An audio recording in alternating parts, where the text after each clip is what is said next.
Reading and reviewing indie books has become a passion of mine over many years and has helped me get through the many challenges that life can present. To me, there is nothing better than the escapism, the immersion, and even the magic that reading can be.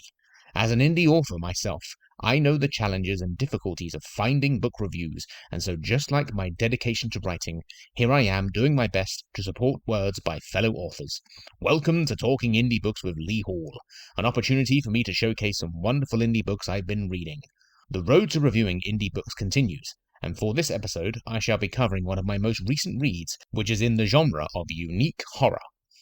Of course, I'm talking about Toadhead by Andrew Lyall, and the reason I say unique horror is because this book really does stand out in that sense. What begins as a kind of strange and even out there premise eventually grows into a sinister page-turning story. It all begins with our main character Teddy, who wakes up with a toad attached to his head. It soon becomes apparent that this creature will not move, and so Teddy has to basically live with it. This may sound weird, and it is weird, but it is also unique, while the execution of this story really does make it work.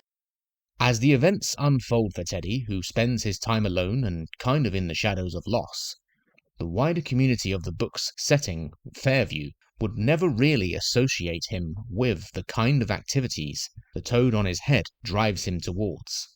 The toad is hungry and demanding, and these demands become more and more darker and even bloodthirsty as time moves on.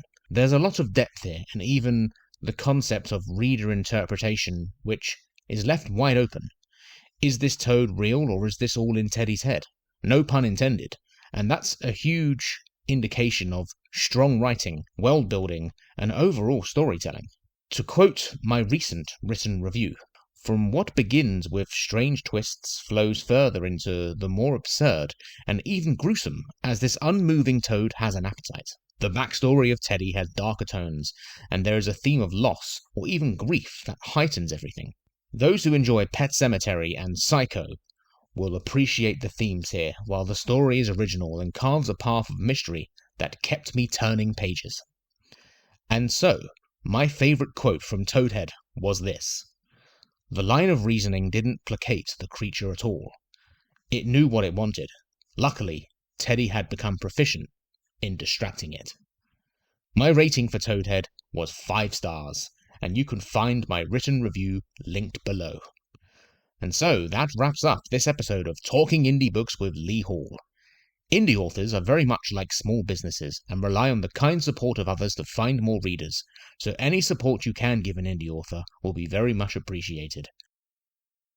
And talking of support, if you'd like to see video content like this before anyone else, then be sure to check out my Patreon, which is stacked with content for authors and readers. I'd like to thank you for joining me on this journey, and of course, if you're reading something right now, remember to leave a review.